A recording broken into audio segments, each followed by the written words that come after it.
tamit lu may mën a wax rek mooy bis la ma nga xam ne dafa rafet ñu def ko ñëpp ñëw ministre bi ñëw mais tout d'abord avant may sori faut ma remercier aussi le directeur général de l'UCG Mass Thiam bi nga xam ne démb ñëwoon nañ fi ak équipe am ñu réunion ñu seet nu Diourbel la ma waroon am ci ay équipement lu ñu ko waroon a jàppale ak li nga xam ne moom la ñu waroon a jàpp ci liggéey bi ba fa xaw a des ñëw ceeg ñun pour waxtaan ak ñun pour mën ñu ko yokkal dans les prochains jours. côté loolu lan la junj mooy dëkk si boppam pour que mu set il faut mu am matériel il faut mu am jumtukaay ñëw ngeen fii tey Buudaay gis ngeen nu mel lépp ay manque de matériel moom moo ko indi ak un peu partout mais loolu nag ñu ngi ciy sant bu baax dès lors que ministre bi ak équipe moom jël nañ ay engagement pour pallier à cela. beneen bu may wax nag aussi mooy dafa am solo que bis bu mel nii benn bis la mais bis yëpp ay bis la c'est pas benn jour dañuy jël samedi rek ñu nañ def set setal mu jeex mais set setal bis bu yàlla sàkk la ndax saa yoo balewul dafay set kon nag li may wax foofu mooy jikko yi nañ ko defaraat parce que lu ñu set setal te jikko yi defaraatuñu ko set setal du yomb di vraiment inviter population yi à ce que nettoyer baax na mais bañ a salté tamit baax na mais aussi tamit su fekkee nit ki tamit da nga bañ mu salteel il faut mu am ay poubelle bu amee dara am fu mu ko sànni yooyu aussi xawoon nañ ko manqué mais waxtaan nañ ci pour ñu régler loolu lépp mais en tout cas daal li ñu wax ni daal li ñu seetlu ni Diourbel actuellement ñu ngi def ay effort am nañ ay benn tasseuse am nañ ay oto yëpp mais tamit di demander aussi tamit au ministre et au gouvernement mu gën ñu renforcer gën ñu jàppale comme ni ñuy gis Dakar un peu partout PRN yeeg yooyu vraiment ñu gën a taxaw ci dëkk bi pour que nu ñu bëgg a liggéey dëkk bi set ndax dëkk bi nga xam ni dafa nekk muy capitale régionale Diourbel di dëkk chef religieux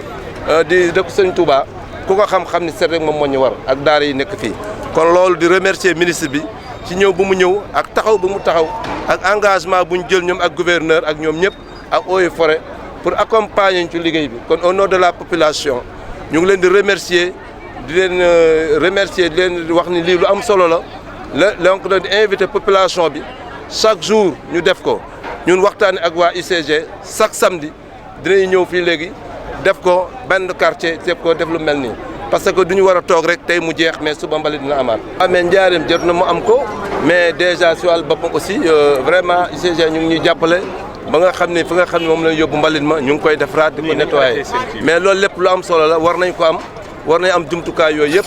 bon ministre bi dégg na ko war nañ soxla ay dépôt yu ay chariot yoo nga xam ne dinañu war a mën a dimbali bu baax mais en tout cas daal li ngeen gis ni ci Diourbel wane na ne encore une fois de plus soxla nañu appui de l'État soxla nañ jàppal tamit ci état pour mu gën ñu taxaw ba mbalit mi ñu mën ko jël ndax Diourbel ko xool xam ne chef-lieu de région la mooy vitrine région bi moom moo jiite région bi yëpp képp kuy ñëw fii lañ la war a terale kon dañ la war a gën a jàppale war a gën a renforcer en matériel parce que dëkk bi dafa yaatu dafa rëy mais li ñu jotoon ci matériel dafa xawoon na tuuti mais déjà vraiment bu DG bi ñëwee jël na ay engagement dans les prochains jours yooyu yëpp ñu yokkal ko UCG tamit personnel bi ñu joxoon dafa xaw a tuuti mais ñu ngi leen di ñaan tam ñu yokkal ñu ko nangul nañu loolu lépp vraiment li ñu lépp lu ñu réunion ci doléance ñu waxoon ci réunion bi waa UCG taxaw nañ ci turu ministre bi pour jàppalañ ci pour que vraiment Diourbel mu bokk ci capitale yi nga xam ñoom ñoo gën a set donc nag laay invité population yi jigéen ñi set setal yi yëpp ñu taxaw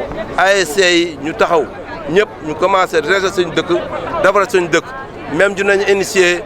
tournoi ba nga xam ni set setal lay doon quartier bu gën a set ñu mën la joxal dara jàppale la ñoom tamit dañ ci encadré pour loolu ñu am te loolu jubluñ ci lenn rek pour dëkk bi set ku fi romb xam ne dëkk Sëñ Touba la dañ ko war a taal dañ ko war a rafetal